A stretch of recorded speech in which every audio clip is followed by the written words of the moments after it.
Oh, no, no, no, Mrs. Carpenter. Now, you promised me no more sweets unless I know about them. Oh, I should have known you'd catch me. Now I suppose you're going to take them away. I'm afraid so. Oh, please. Preston left them for me. He said today's the... Oh, dear, what day did he say this is? Valentine's Day. Valentine's Day, that's right. How did you know? This young man's come to visit you, Mrs. Carpenter. To see me? Mm-hmm.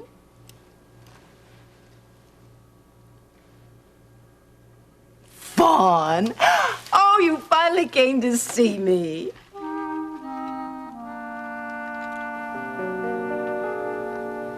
Oh, Mrs. Davidson, I'm sorry. Mr. Carpenter's busy. I'm afraid he can't see you. Is that right?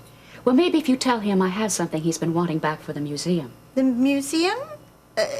This is not the Bible, the Dar es Salaam Bible, is it? An excellent guess, Mrs. Lucas. Looks like it's going to be the main attraction for the museum auction after all. Oh, come in, come in. Oh, I'm sure he'll want to see you now. Please sit down. I'll get him for you.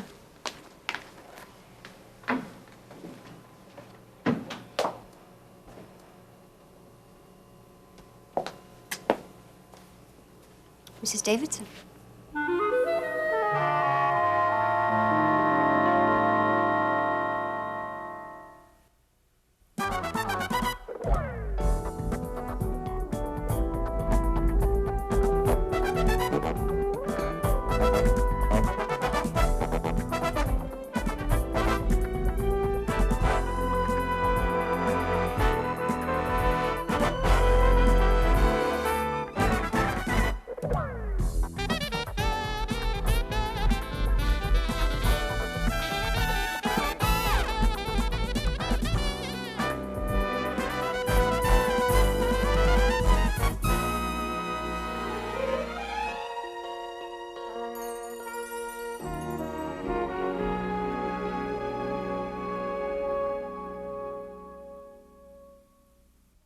Hello, Courtney. How are you? Is that really the question that you want to ask, or did you just come here to tell me off about Peter?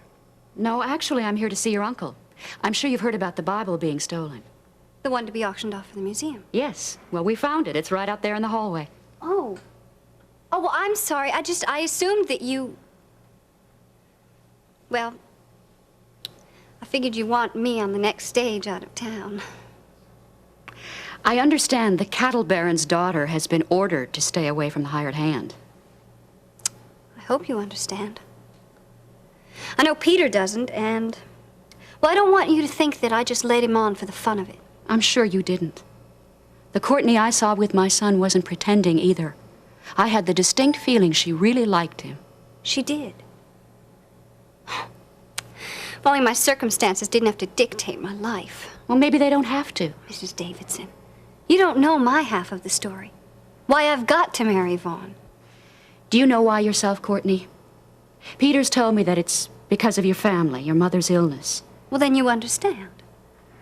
Well, I understand that when I was your age, my thinking was a lot like yours. One day I wanted to marry Peter's father, and the next I wasn't sure. My emotions were in a constant turmoil. But if only my emotions were in charge. They're not. Mrs. Davidson, it's all settled. Vaughn and I will get married, and we'll get on with our lives.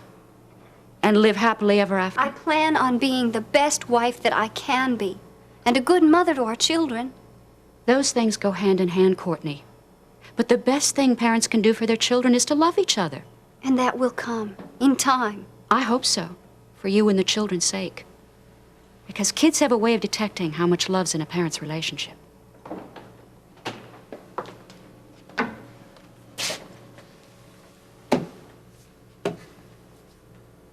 What is that I'm smelling there? That's cooking? What is that? Oh, you smell something? Yeah, kind of a mint smell with some, you know, like a mint tea or something with something else smothered in with it. Like that dill mint tea that you usually make for your Aunt Loretta. Jean, I was going to tell you, but... She's on her way over? Tell me she's not coming over here, Carla. Well, you know, we haven't seen her for a while. Yes, and how pleasant our lives have been, too. Well, she just wants to see how Alicia's grown, and she won't stay long, I promise. The last time she was over here, she rearranged the furniture and threw out some of my magazines. Now, come on. Oh, well, you know how she is. I mean, she just likes to put things in order. A little neatness, that's all. Well, listen, baby, couldn't we do this? I mean, can we send her a snapshot of Alicia? Oh, now she can't take a snapshot and hold it in her arms and rock it to sleep. Well, I tell you what I'm doing. I'm gonna leave before our neat tornado gets here. Oh, Gina, that's not fair. I mean, she's family. And where are you going anyway? You said that you didn't have to go into the Chronicle this morning. Well, I don't, but I'm gonna see Terry Davidson for an interview before she leaves the Carpenter's place. Carpenter's place? What's she doing there? Well, she's gonna give the Darceline Bible to him for safekeeping. Since when does anyone give anything to Charles Carpenter for safekeeping? I mean, why don't you just hand it back over to Jeremy? She and Dave don't know where Jeremy is. They said they've called his office and apartment several times and no one answers. I tell you what. Now, why don't you bring her over here? You can interview Terry and she can meet with Aunt Loretta. Bye.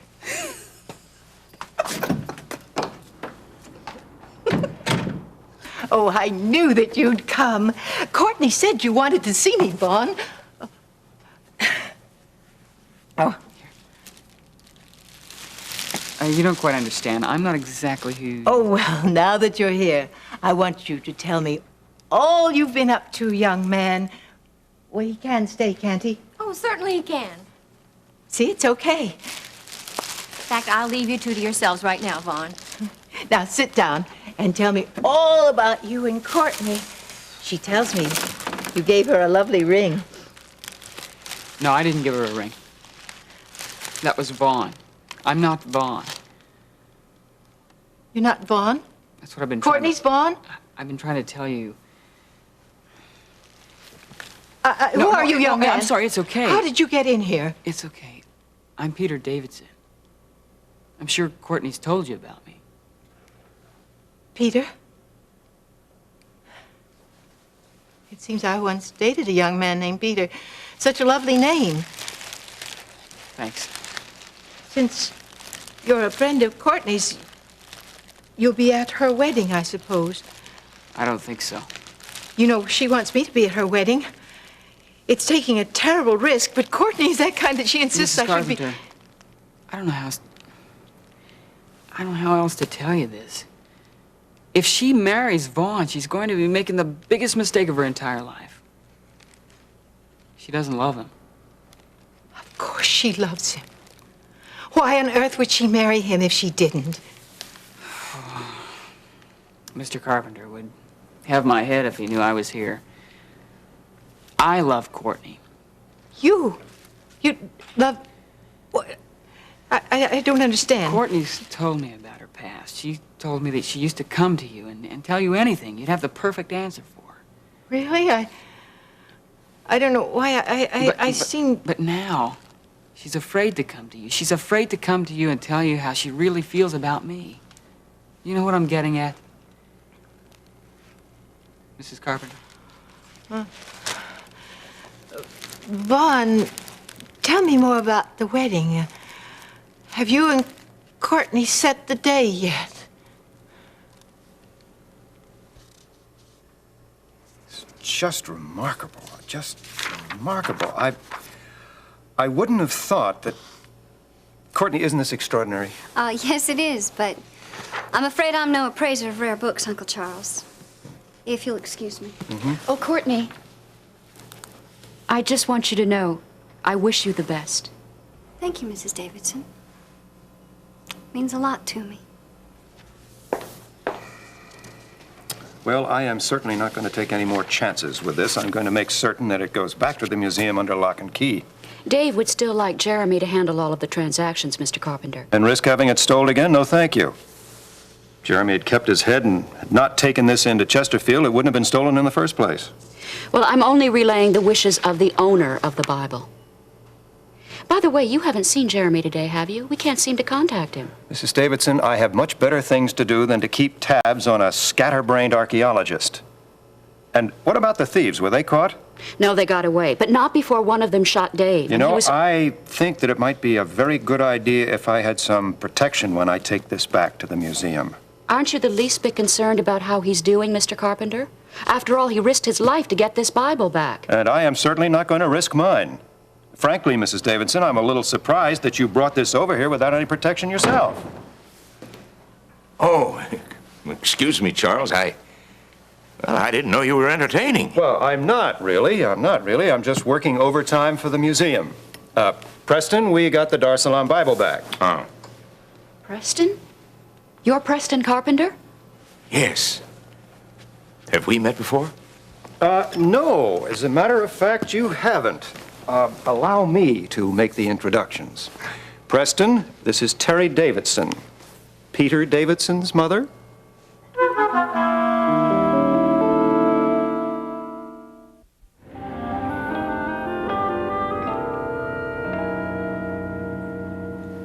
You're Peter Davidson's mother? Yes. All right, Charles, what's going on? Why did you bring Mrs. Davidson here? Dropping by was her idea. Now, wait just a minute. Let's get something straight here. No, the only thing we have to get straight here is that your son has caused me a great deal of trouble. Now, if you don't mind, excuse me. Preston, you've insulted Mrs. Davidson. You'll have to forgive him. He's just not quite himself. Since when did you become so fond of the boy, Charles? Mr. Carpenter, did you ever sit down and talk this out with Peter? No, that would be a complete waste of time. He already knows exactly where I stand. However, Mrs. Davidson, I did give Peter an opportunity to state his opinions. Well, I don't interfere in my son's social life. And I do know that my son's feelings for your daughter are very sincere. That very well may be, but she is not free to return them. No, she isn't. And that's unfortunate because she's only repressing her feelings. I only want what's best for both of them. Mrs. Davidson, I have been rude to you, and for that I apologize. I have been under a lot of pressure lately, and your son has been an integral part of that pressure. Now, in reality, as far as I can see, he has conducted himself as a gentleman, and for that, I am thankful. Oh, excuse me. Mr. Redlin insisted on seeing you, Mr. Carpenter. Yes, Terry, Dave told me that you found the Dar es Salaam Bible. Mm-hmm. It's right here. I've just turned it over to Mr. Carpenter. Great. How did you do it? I mean, how did you get it back from the thieves? I've told you before, Redlin, no interviews. Well, you can just think of this as free publicity. I don't need it. For the auction, I mean. We have an ad campaign to cover that. Mrs. Lucas, Mr. Redlin is leaving. This way, please, Mr. Redlin. I think I'll join you, Jean. I've been here long enough.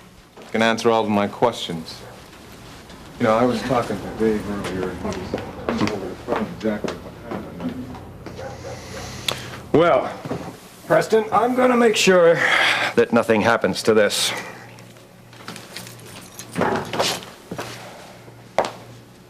Daddy! When did you get here? Just a little while ago. Did you, stop by Rose Hill? Yes, I did. Your mother's condition is terrible. She's withdrawn so far. She has such little contact with reality anymore that I'm beginning to wonder if the expensive care she's getting at Rose Hill makes any difference to her. Mrs. Carpenter, are you okay? Shall I call the nurse? Huh? Oh, I'm fine. I want the wedding to be in the garden. You think Courtney will like that, Vaughn? Mrs. Carpenter, please remember, I'm Peter Davidson. I'm sorry. I'm afraid I'm a little tired.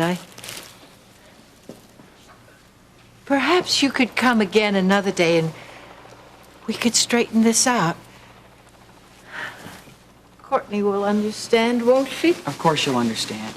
But do you understand? Do you understand that she's moved this thing up? She's going to get married sooner than she planned to. My wedding gown may not fit her. We'll have to alter it. Do you know why she's getting married sooner? Has anybody told this to you? Told this what? That she's doing it so you can stay here, so you can afford this place. I know that you love her, Mrs. Carpenter, but I don't think that you would sacrifice her happiness for this. Mrs. Carpenter.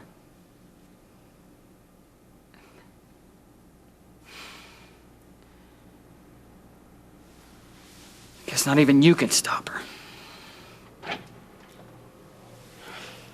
Oh, she fell asleep again, didn't she? Yes, she did. Frankly, I'm surprised she didn't do it sooner. She's on heavy medication.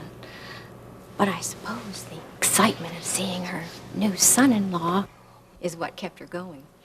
When are you coming back again? I don't know. Oh, I forgot. She may not be here. What? I take it you already knew that Mr. Carpenter was considering sending her to another sanitarium.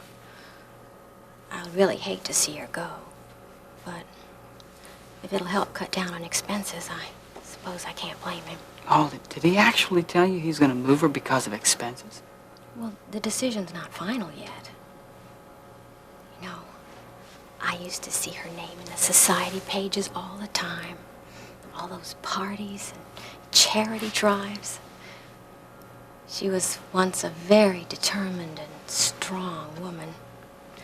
And she still is, underneath it all. Well, maybe we better go.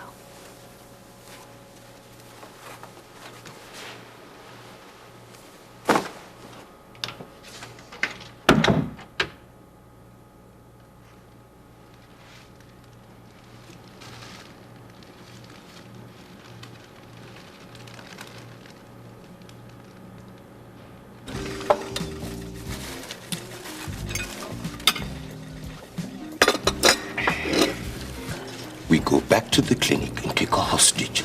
It is as simple as that. Marvelous, Samir. Another complication, exactly what we need. How else do you suggest that we get the Bible back? Well, certainly not by your terrorist methods. The last thing we need to do is to attract attention to ourselves. Look, we've got to be less conspicuous. Have you forgotten that now we are wanted by the authorities? Which could have been avoided if I had done the thinking in the first place. And whose idea was it to leave both the princess and the Bible unguarded? Now you tell me that. If you had not taken so long in eliminating Dr. Phillips, you could have stood at that post. After all, you are also hired for her protection. Yes, so are we both. So like these Americans say, we are now in the same boat. Enough. All the more reason why this bickering is totally unnecessary. They might have managed to get the Bibles this time, but we have not given up. Exactly, Your Highness. What I think we should do is to infiltrate, to become one of them. Don't be stupid, Felix. Temporarily, at least, until we find out where the Bible is. I say we start at the museum. So you think it is there? Oh, yes, ever since Dr. Phillips is out of the way. But we do not know if Phillips is really out of the way. That is why I say we go back to the clinic. Only an idiot would take it back there. I say no, it will resurface at the museum auction.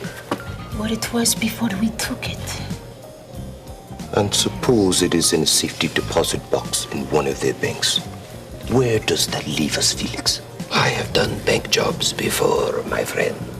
That will not be necessary this time, Felix.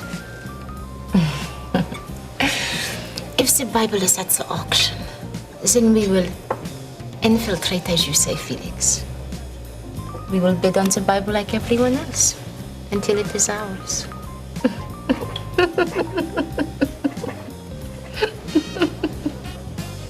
But you said you wanted the best for Mom, that she deserved it. Yes, of course, but I'd like to know, how do you feel? About keeping her in Rose Hill? Look, if you had the choice, Courtney, would you consider another sanatorium? Oh, Dad, why are you asking me this? Why now? A Davidson boy, his mother was just here. And what does she have to do with it? She, nothing, it's him. It occurred to me that while you were going with him, that he may have wondered why we picked such an expensive place as Rose Hill for your mother's care. Since we obviously couldn't afford it. Did he say anything? Did he suggest that we live by our own means instead of by the Sumners? That's what you're asking me, isn't it? Courtney, I know you think that I'm prying. Yes. Because you've never been so curious about Peter's opinions before. If it concerns you, Courtney, it concerns me. I want to make certain that what's left of my family are in complete agreement about your mother's care.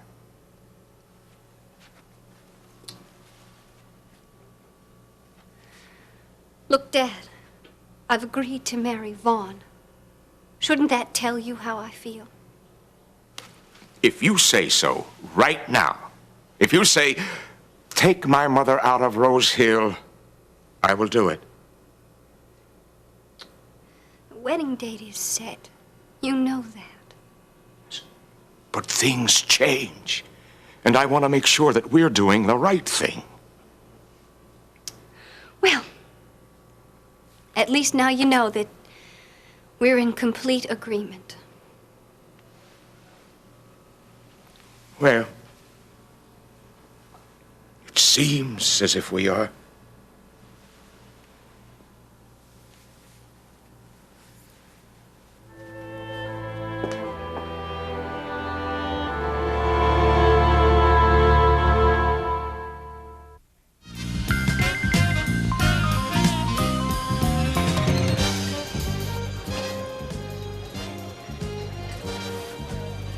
It is 1 o'clock, Ulander. We should be leaving. I suppose you're right, Samir. So sitting around isn't getting us any closer to the Bible now, is it? And where is Felix? Some place to be idle, no doubt. He will never understand the real worth of the Bible to us in our homeland. He's not expected to, Samir. I only wish that my father had realized its value before he gave it away. Good news. Our mystery is solved in the evening newspaper. Look at that. What is it? The Dar es Salaam Bible is now in the possession of a Mr. Charles Carpenter. Yes, I see here he's chairman of the committee. And the Bible was brought right to his very doorstep. You see, Samir, I told you the Bible would come back around to the museum eventually. Just where does this Charles Carpenter live? Perhaps we can walk in and take it again. Perhaps. This article seems to have every detail that we need. Yes, Samir seems to have a good idea this time, Princess. We can either wait around to bid on it or walk in and take it. No. We will make no decision until we visit this Mr. Charles Carpenter. Hmm?